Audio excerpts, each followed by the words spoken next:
TNI tak terima jika tidak bersenjata. Komnas HAM telah memberikan peringatan kepada Panglima TNI untuk tidak menggunakan senjata dalam menghadapi kelompok kriminal bersenjata, KKB, di Papua. Hal ini dilakukan sebagai upaya untuk mencegah terjadinya pelanggaran hak asasi manusia dan memastikan bahwa pendekatan yang lebih humanis dan dialogis diutamakan. Komnas HAM menekankan pentingnya mengedepankan pendekatan persuasif dan dialog, dengan harapan dapat meredakan ketegangan dan mencari solusi damai bagi konflik yang berkepanjangan. Selain itu, pendekatan non-kekerasan diharapkan dapat memberikan dampak positif bagi masyarakat setempat dan menghindari kerugian lebih lanjut baik dari sisi kemanusiaan maupun material.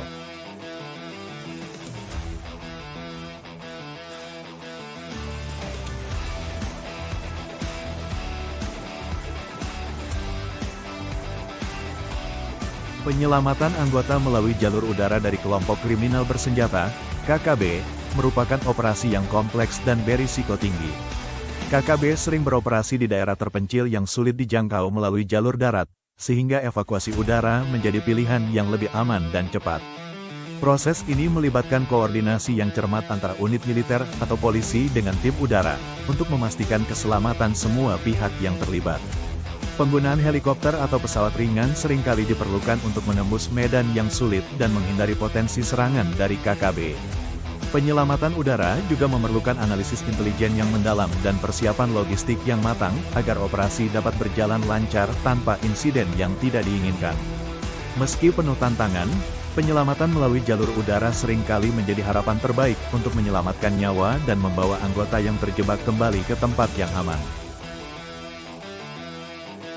Dalam pertemuan antara Menteri Luar Negeri Finlandia dan Agus Murti Yudhoyono, pembahasan difokuskan pada kerjasama di bidang energi berkelanjutan.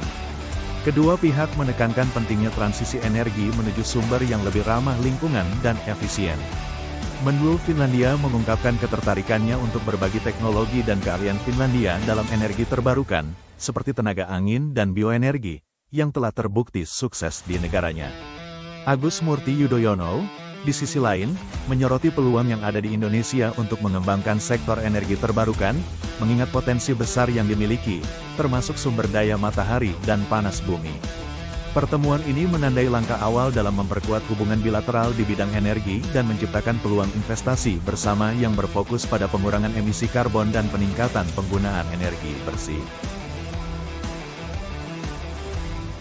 Pada seminar bertema, Ekonomi Indonesia Kaya Bersama, Purbaya Yudi Sadewa, seorang ekonom terkemuka, membahas berbagai aspek penting yang dapat mendorong pertumbuhan ekonomi Indonesia.